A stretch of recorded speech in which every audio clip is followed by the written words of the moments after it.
Hello, y'all. This is Coach Lindsay with the Jackass Podcast, and this is episode number 25.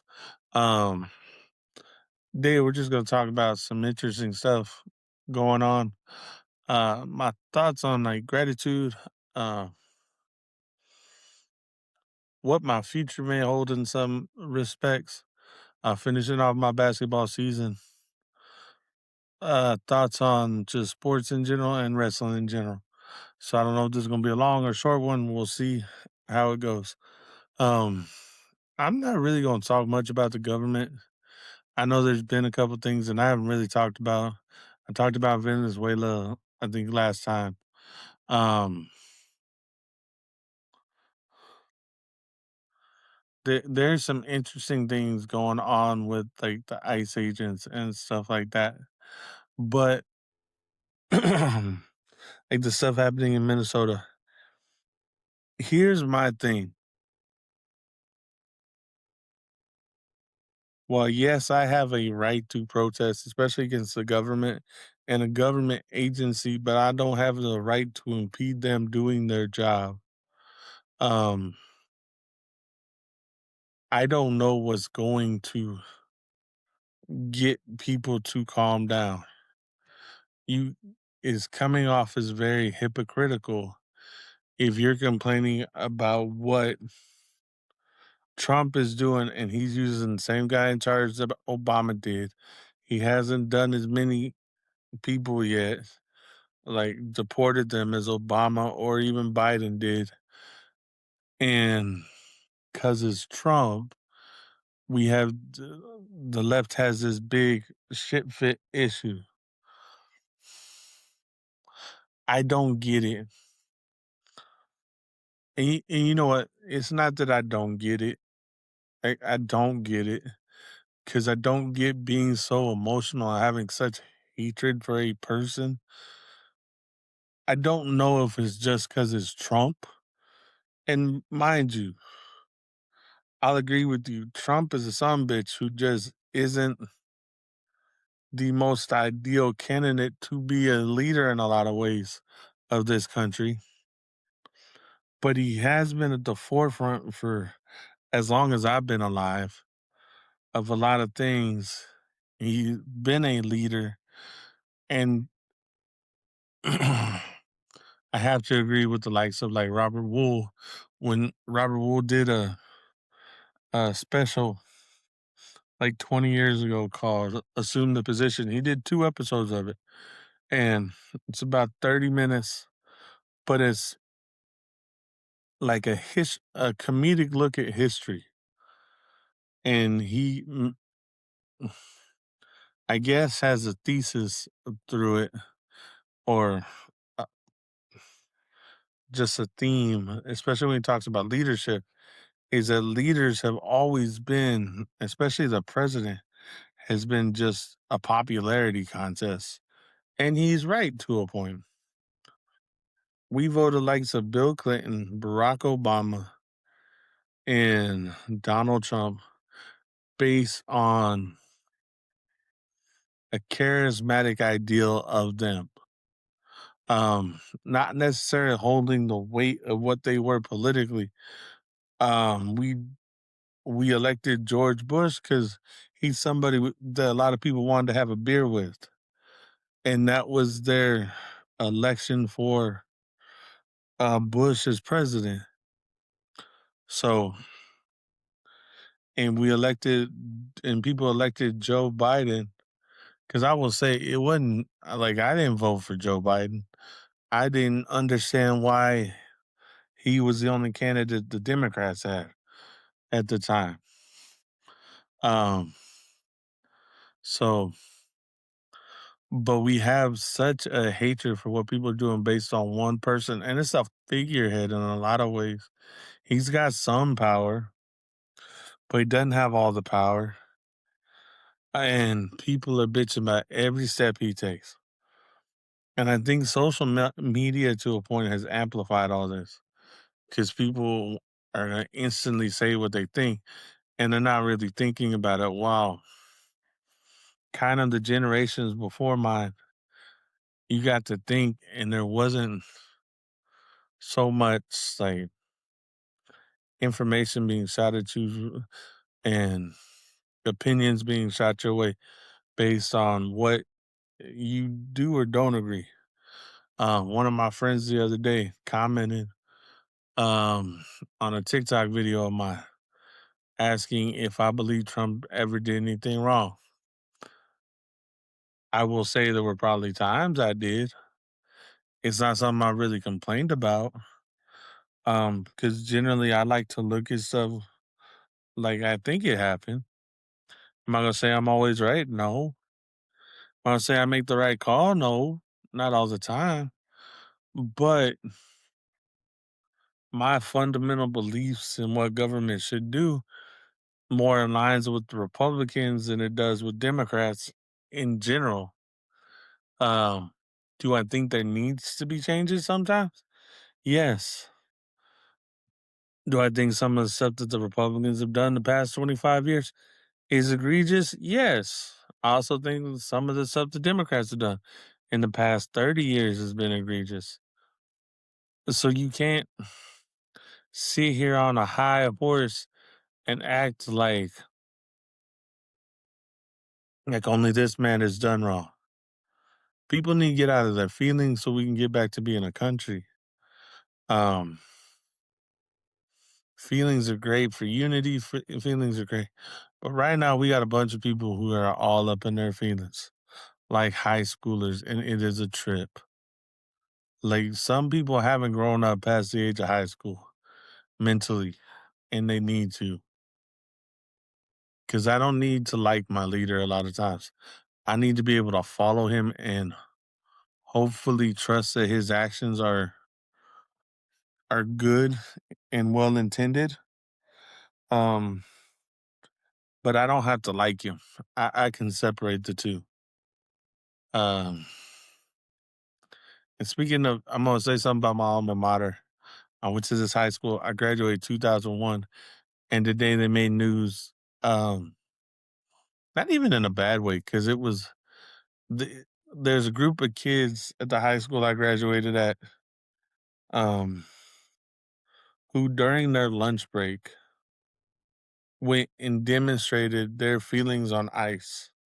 Now, if y'all don't know, if you haven't heard me say, because I don't say where I'm from San Antonio, Texas. This podcast is done in San Antonio. Um, so immigration and ICE and all that has an effect here that it might not have up in Chicago or elsewhere where you're hearing about it. Because there are people who come here. We're 3 hours away from the border. Um, so I can remember making jokes about it with some of the teams that come from the border into town because you would see state troopers in the parking lot. Like I have a vivid memory of playing Del Rio and we're looking through because at the time you could look through the tunnel of the stadium and see the other parking lot. And we saw, like from the sideline, we saw Border Patrol on the other sideline. Um, so I get it. It's affected the school population here. Um, with all the ICE stuff. I remember taking a drastic hit last year when Trump first got elected and came back to office. And now this year you're still seeing it in a lot of ways. So I get the vitriol here. I get why kids would want to say something, and they should be able to practice their right, and the school let them. And then they went back to class, and the academics weren't messed with. And you know what? That sounds like a good way to do it. It sounds like there was cooperation between admin and the kids. Um, so I think that was cool. Uh, and notice, I don't. If you want to protest, and you do it peacefully, I'll go protest because it should be peaceful, and you should want to have your voices heard, and that's what a lot of kids want. Um, so I think that's been good. I didn't re I'll be honest, getting done with this rant, I'm looking at the time I was on it, I didn't think I was gonna have anything really to say on government to this week. But again, I think we need to get back to where we can actually have conversations. And if you man, trust me, if you wanna come on, hit me up on my TikTok. It's, at Evan Lindsay 50 on TikTok. Um, hit me up. I have a Jackass Podcast, Facebook page. Like, hit me up. We can talk. Um, I would love to. I would love to be able to engage in conversation with somebody about some of these topics. So now, now let's talk about a little more of a personal journey. Um, so right now I'm a middle school teacher and coach. Um, I don't have a problem with the job itself. I've had issues with my admin this year that have made this less than desirable to some point. But I will preface the rest of this by saying that as of last year, because my oldest is a band kid, and if you're a band parent, you will understand that. If not, and then band parent and middle school coach who's also attached to a high school. Um, and you'll understand that my falls have been busy as hell for 4 years. And that didn't bug me as much. Like there'd be days I'm tired, I get that, but I understood it. So and I prepared myself for it and tried to do the best I could. Here's the thing, my job doesn't always fit within the time frame of my contract time. I'm a special education teacher. As a teacher in general, your job does not fit within the frame of your contract time. Because yes, we're supposed to get 45 minutes, and yes, we're supposed to get this and that, but it's really hard to say what's going to happen on that sometimes. And I'm a behavior teacher. I'm in charge of the place where kids will come. They can have an episode. They can have a freak out. They can just like get mad all they want, and then I'm supposed to teach a couple kids who are in my class full time or something like that, and it's just chaos personified at times for a school. And I'm not really complaining about that. That's part of the job. I understood that when I took the position, uh, or was voluntold about the position. Uh, where my problem has been is that I've been getting a lot of ticky tack stuff against me paperwork wise, and it's not even paperwork wise. It's stuff that my job shouldn't have been in control of. So, and it's caused me some discomfort and angst at works. Um, it's probably made me more irritable at home. So I say all this to say that as a like last year and this year, I told my department coordinator for special education my goal at the end of this year was to become a high school coach because I just want the challenge. It's a different challenge. I want to see what I can do, and I'm actually going full fledged, like putting more of an effort than I have put in it before. Um, about 2 years ago, I kind of like really lackadaisical, kind of put my foot in the water. This time, I'm going more full on. Let's do this. I want to do high school. So I did the district that I work in, which is the business biggest district in town. Um, got some hits on that, so I'm gonna see how that pans out. And hopefully, as of this podcast, I'm looking forward to to the opportunity to get to talk to some people about doing high school football. Um, I know there's stuff I'm still gonna have to learn. I'm probably gonna be behind the 8 ball a little bit, which I'm fine with because I think over summer, learning a new system and actually being there to learn around people, I'll be able to get it. Uh, I know I have a little bit of learning curve sometimes, but my eyes have gotten better about it, and and all my my football acumen's become better because of it. Um, so I just wanna have this, try this, and I've talked to my wife about it. We've kind of vaguely talked about it because this is also going to be an extra time commitment in a lot of ways that is so different than middle school. Um, in Texas, football is religion, and football coaches go like 7 days a week. It's long days, it's hard days.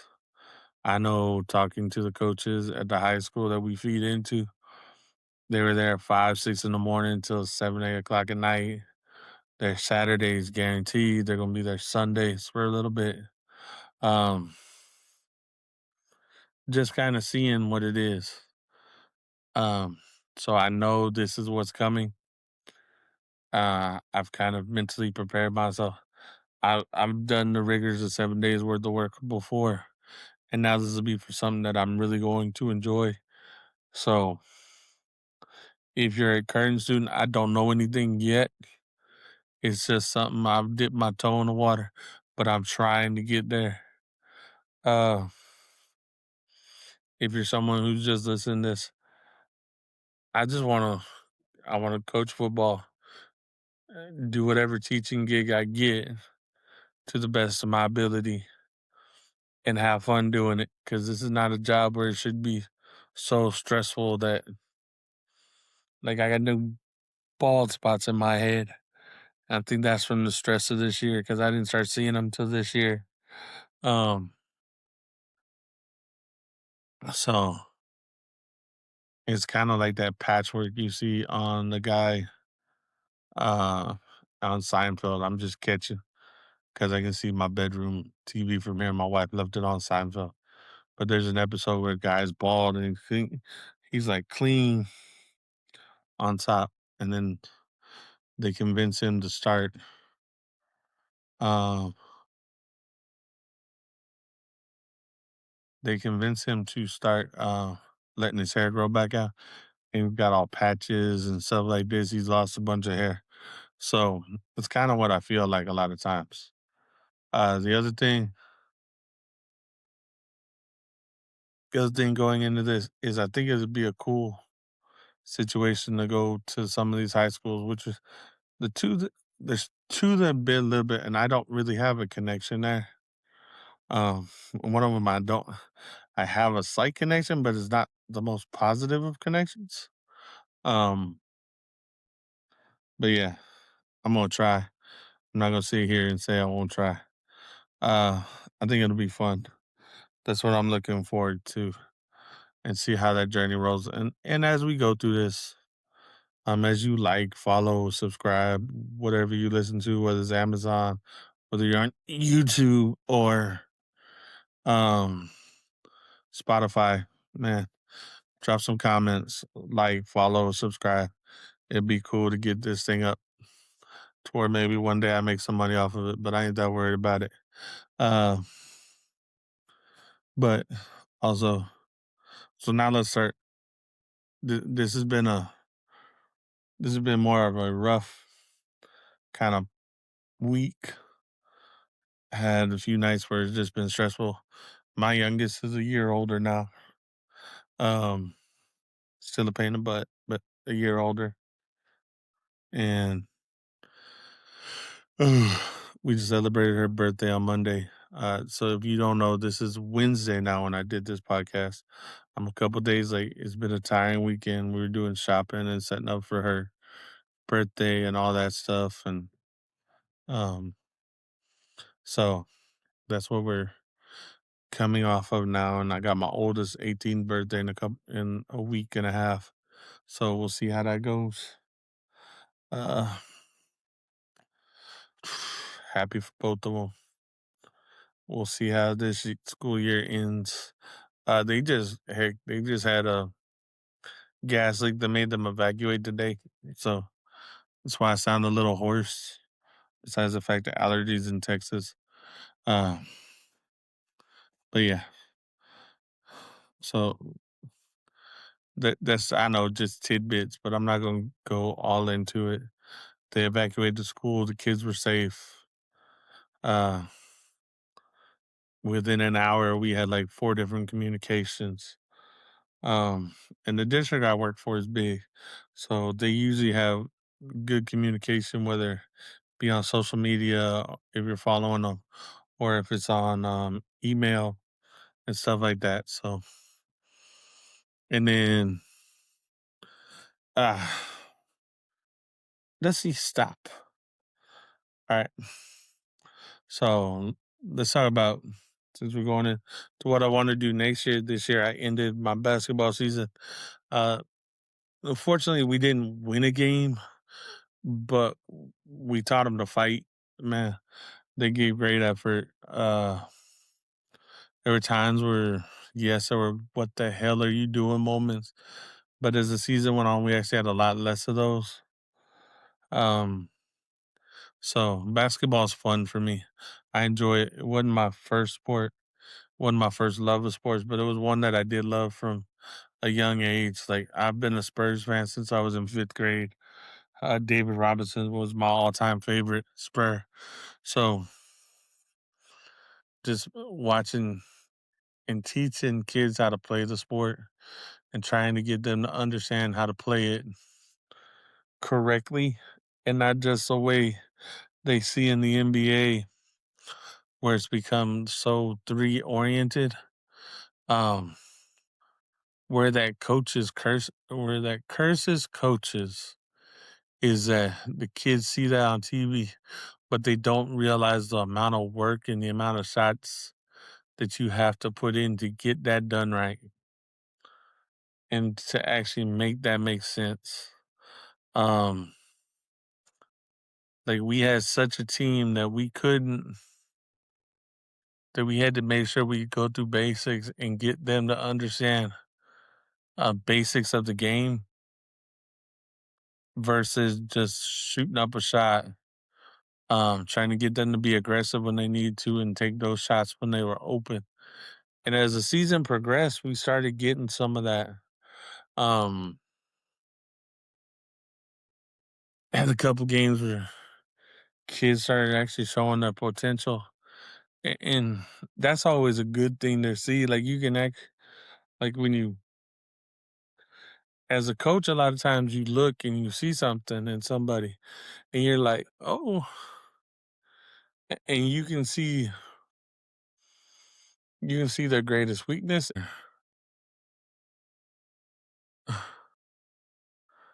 You see the best potential that they have for that particular sport, and that's always so cool to see. It stinks when they don't catch on to it till late sometimes, but it's also cool when they actually do get it and you have that aha moment and they're like, "Oh yeah, now I get it." That's also the cool thing about being a teacher. And speaking of education, I may have gone off on this rant. I'm going to say this, and I'm going to address someone that I kind of like watching because most of the time her clips make sense. Brett Cooper. Uh, I know her stuff from Daily Wire and whatever she's doing now. I do follow her on TikTok. But there's this annoying narrative around education that people don't have choice. L- I- I- and here's why it annoys me because we're saying you don't have choice. Public education is the minimum your child should be getting in a lot of ways. All right. We're not funded that well. Um,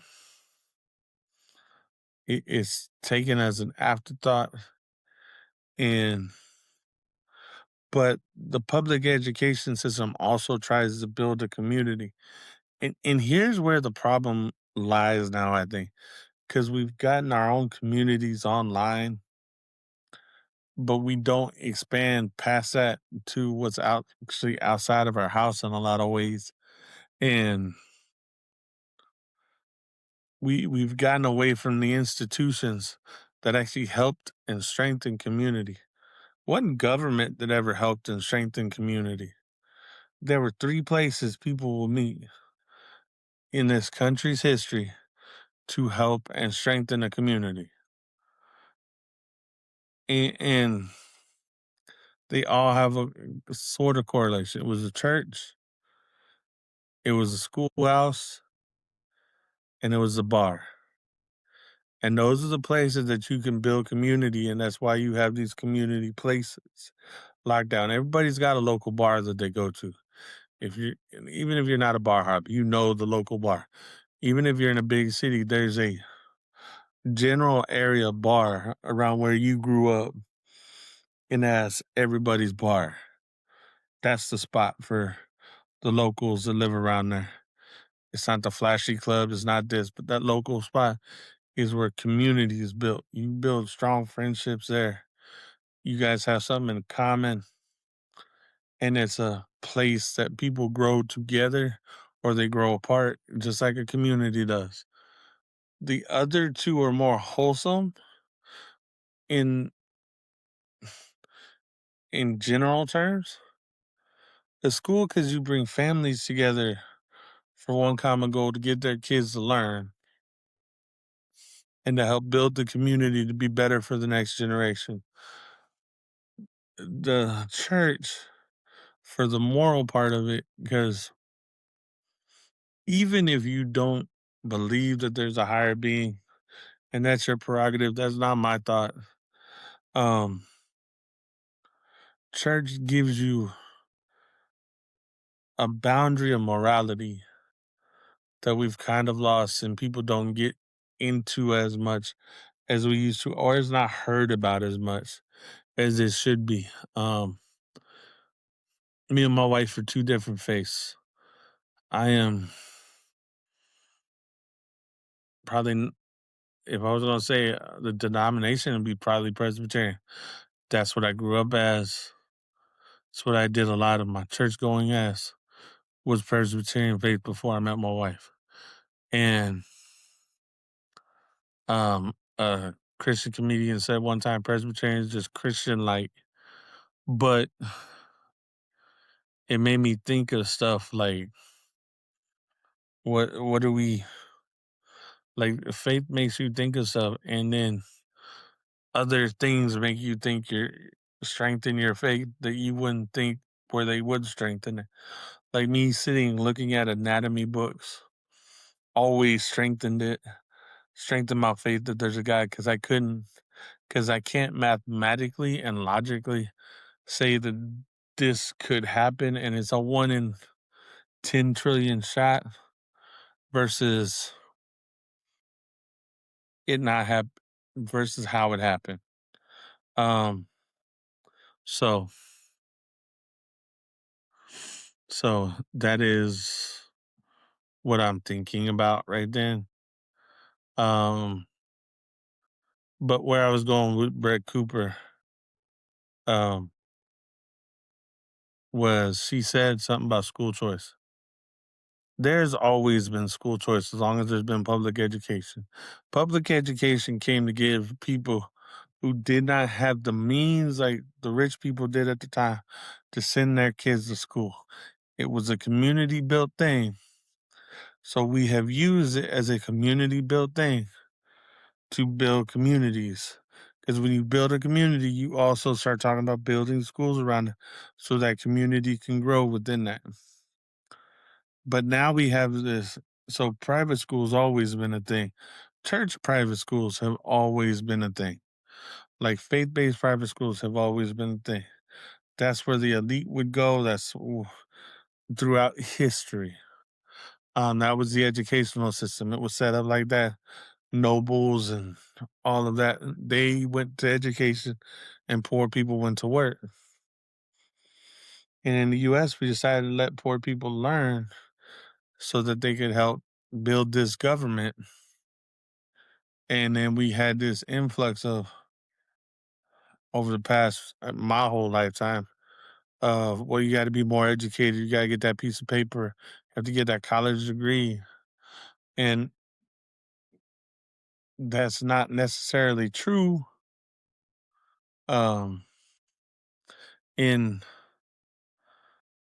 all walks of life. Like so, as a public educator, I advocate for it because yes, we pull funds from around us, but if you go look, I'm gonna tell you, there's a vast difference from when I graduated in 2001, then about 10, 11 years later when I started subbing in all the programs that were offered, to even now, all the programs that are offered even more. So I graduated from college in 2012 because I took some time off. I was an idiot, but I took time off and then got robbed and went back because I didn't want to deal with that shit no more. But and then when I went back and I got into school and I actually went back to my alma mater and saw all like kind of wandering through the hall trying to go find a class as a sub or something like that. And you go down this hallway and you're like, oh well, I went to that class and this was where my German class was. Not all languages downstairs. Oh, that's fabric and stuff. Okay. Go down that same hallway and there's a culinary room that's chef grade, high end restaurant, industrial grade cooking area, and you have a culinary program. Um, Seeing all the stuff that they have magnet wise where your kids can go apply and they can do this. And my district has opened it up so much that you can go apply to a principal at a different school and not go in the school that you're registered to go into. But our district also opened the boundaries of the district and say, hey, if y'all want to come over here, you can. Um, and that hadn't and that has been really interesting. Um, but to say this, to say school choice is a pitching point that just sounds really good. And if you don't understand prior to that you actually have a fucking choice, you had a choice. You always had a choice. And state Texas, they've given you more choices because you can do charter schools and you're not paying for it. It's just taking money it's taking federal money out of the pockets of the public education, but they are still they, as charter schools, are still held to the same type of standard that the public schools are, but they get to pick their kids. So here's the thing. I would love for people to stop knocking public education because here's the thing. It's not the teachers in the school the reason that the school's the way it is. It's not even the kids. It's the influence of other kids could have potentially on them that are taken away from our schools, our public schools, and and in a good way. Because charter schools aren't taking the knuckleheads. They ain't taking the behavior problems, except for a minute till they get their money. They don't care. They're like, oh no. And I saw it while I was at a charter school. Oh, oh, he did this. They had this problem. They had this many absences.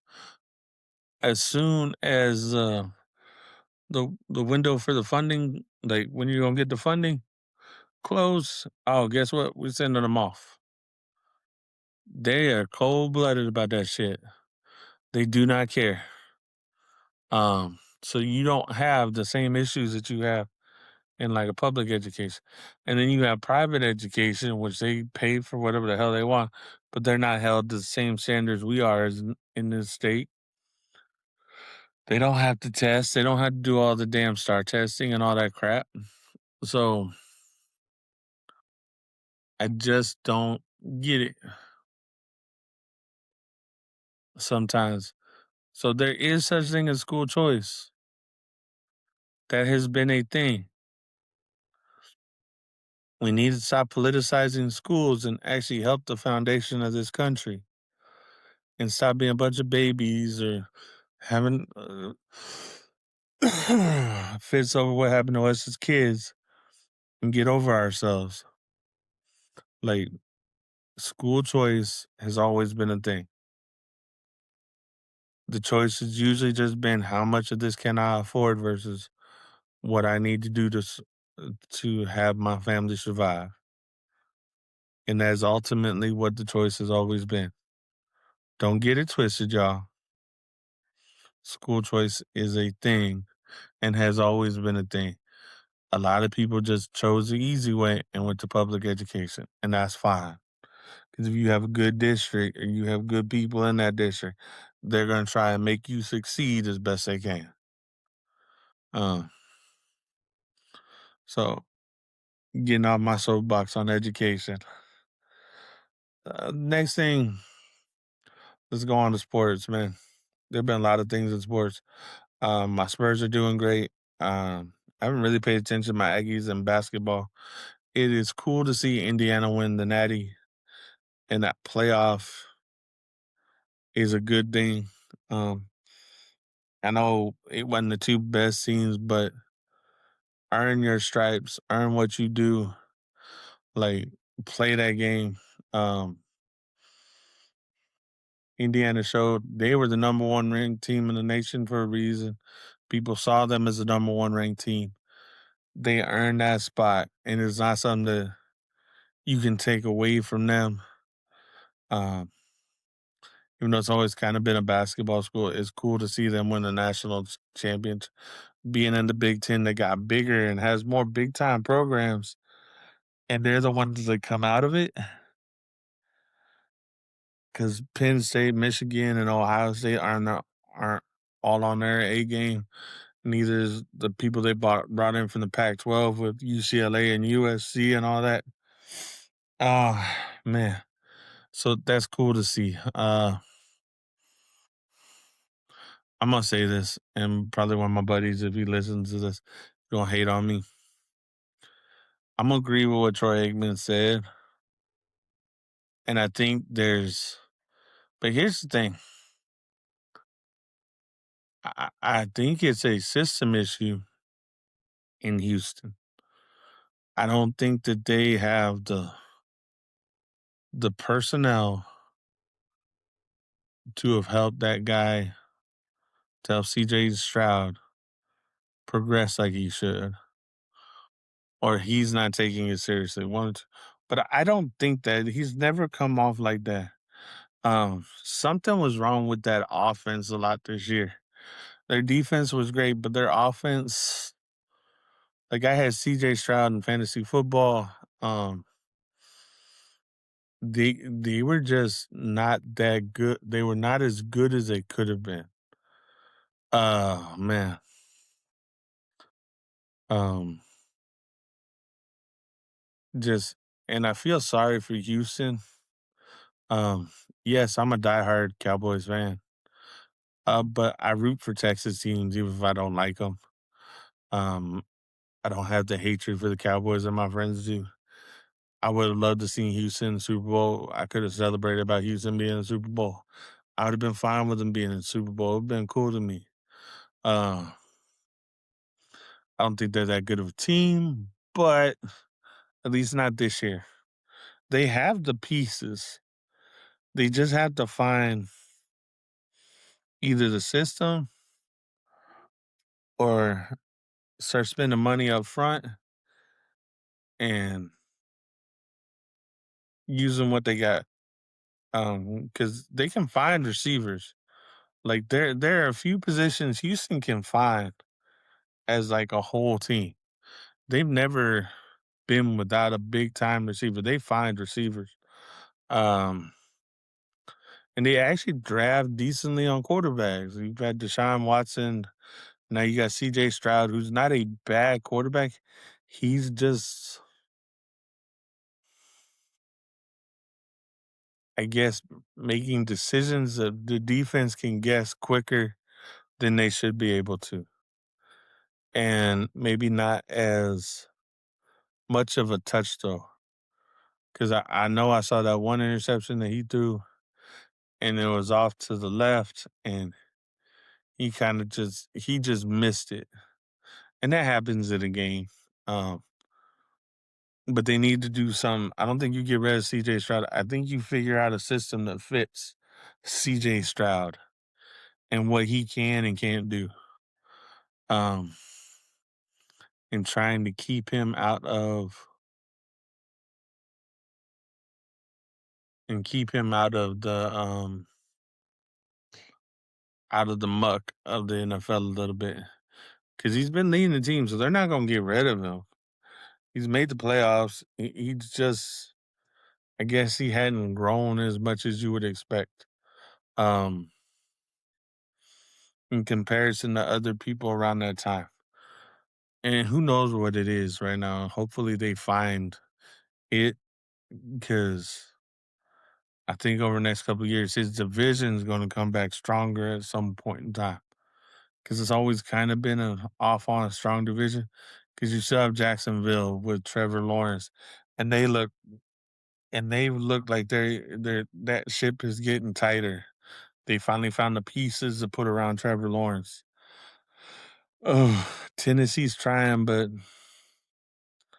they're having to replace too much big time that they lost over the past few years, and now they're just in a rebuild mode. And let's see, there's Indianapolis just in a rebuild mode. So yeah. So, but I would love to see. And speaking of football, um, the fact that this year you got Mike Tomlin and John Harbaugh not where they had been at for almost 2 decades is going to be a, a weird thing. Um, it's gonna suck for me because we're gonna see. I'm a Cowboys fan, and John Harbaugh is not gonna be in New York, and he's got a good quarterback in Jackson Dart.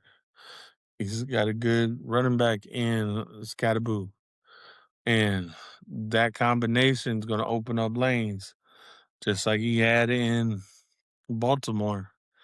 They just couldn't finish it off right now with that talent, for whatever reason, and just to see how that's gonna look. It's gonna be interesting. Mike T, how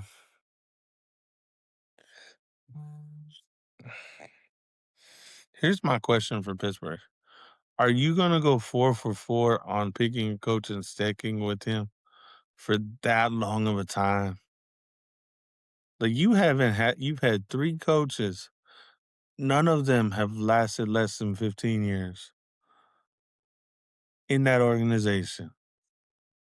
That is commitment to them getting the stuff right. So you have to commit in Pittsburgh for that. And the fact that Mike T sat down, said, I can't take you any further, and stepped away from the game or stepped away from that team says something. Because either he knew his voice wasn't being heard or he just had that feeling that, okay, my time has come. Because every coach's job is to go until they get fired or let go. And then try and find another spot and go until you get fired or let go. But be that passionate person. And I don't think someone like Mike Tomlin, if he wants a job, he'll have a job next year. There's no doubt in my mind. Um, I don't know what job he would want. Um,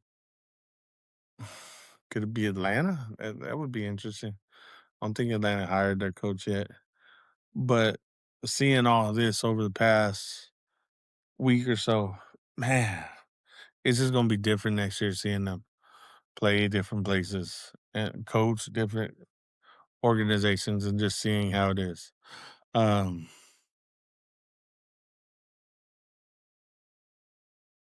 I think this weekend will be interesting because you got a NFC West matchup,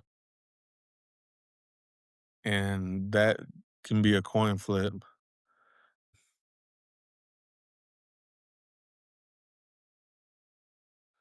So and then you had the Broncos fan with Bo Nix and Sean Payne. Sean Payne makes the Super Bowl. That's gonna be a trip. And then if he wins it in two different places as a head coach, he's gonna show you why he was such a good coach. Um, NFL coaching matters, but it's a system and it's the ultimate team game, but it's not just the ultimate team game on the field. It's the ultimate team game at every level. That's why the Cowboys stink right now because their ultimate boss does not get that he doesn't need to be the ultimate boss with his hands in everything because he wants the credit. He needs to sit back, let the people he hired do the due diligence for him, and let them do their job, and stop trying to be a credit hound. Um, that's all I'm gonna say on that soapbox for right now.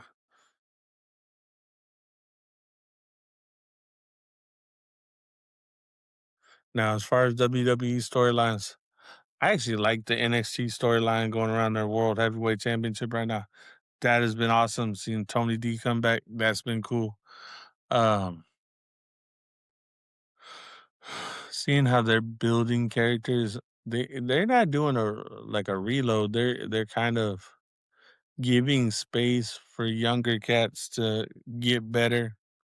Um, I think they're trying to figure this out where you keep some more experienced people, but you get those guys that got a good push and found something in NXT and have some crossover, like a Javon Evans, like a Trick Williams, like a Obafemi.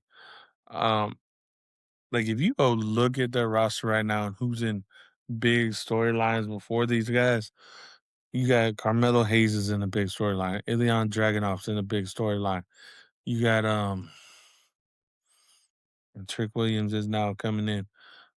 Braun Breaker is in a huge storyline. Um, all those guys, Bronson Reed, those guys came from NXT. They were impactful players over the past couple of years.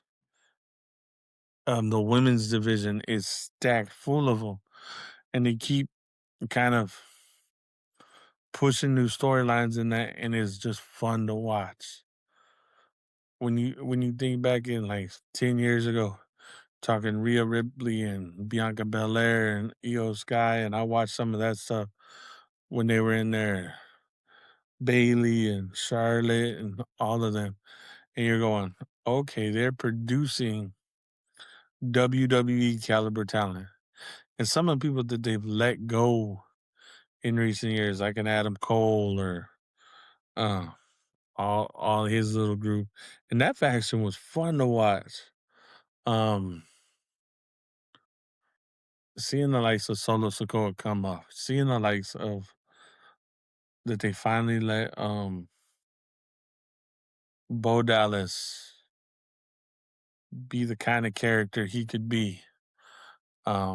Kind of like his brother taking that image, but being that kind of character. And I don't know how far it's gonna go. I don't know if it'll ever get past a mid tier salad, but you need some of that at the mid tier so it can eventually build up for at least a run at the top of it. Hell, speaking of stuff that's at the top of the game with the likes of with Drew McIntyre and seeing how he's at the top of it. Hell, watching that match between Finn Balor and CM Punk and seeing the stuff afterwards, that was fucking fabulous. I loved it. I love seeing CM Punk as a fighting champ, but not an every week fighting champ, but he's gonna fight. Uh, not gonna be on the Roman schedule, but he's not gonna be like every week I'm gonna fight, but we'll make these big moments where we can put him up at on a big Raw in Belfast. You can put someone like Finn Balor out there. I want to see. Hopefully, they ride this a little bit long because that was a hell of a match. Um, see what him and Dominic Mysterio do because they're going to be a cross match between those two, and it'll be different from when Dominic was younger to now. It'll be a teacher pupil type match, and that's always a good storyline in wrestling. That teacher pupil type match. Speaking of a cool storyline, it's Adam Pearce and the Vision and how that's going. That's been a remarkable storyline. I like the slyness of Adam Pearce just leaving the brass knucks and Rey Mysterio knocking out Austin Theory with it. That their plan didn't go as well. I think it's been I think that's the kind of stuff we need in wrestling still.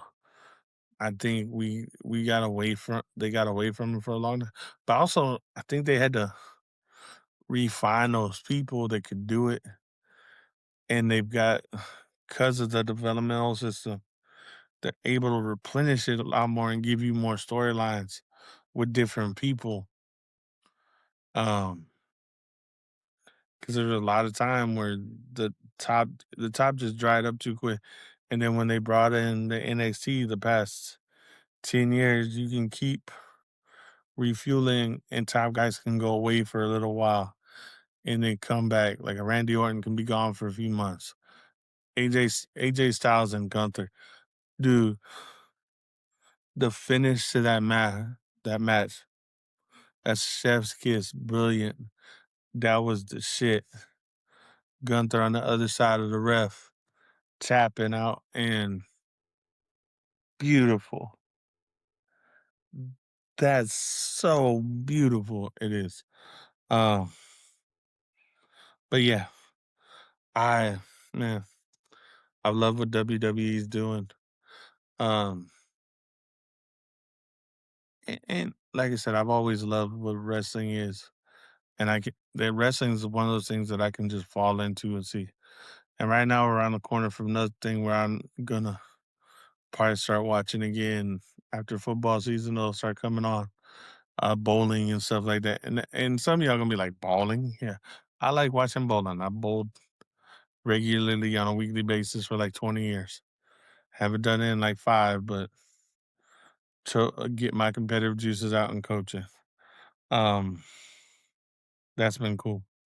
So again, y'all, man, please like, share, comment on the Jackass podcast. You can find me on Spotify, on YouTube, and on Amazon Music. Uh, hope y'all have a good one. If you're in Texas, the weather gonna get cold. We're gonna be whining because it's cold as hell. Probably shut down the school for a day or so. But enjoy it. Have some fun. Spend time with your family. Peace.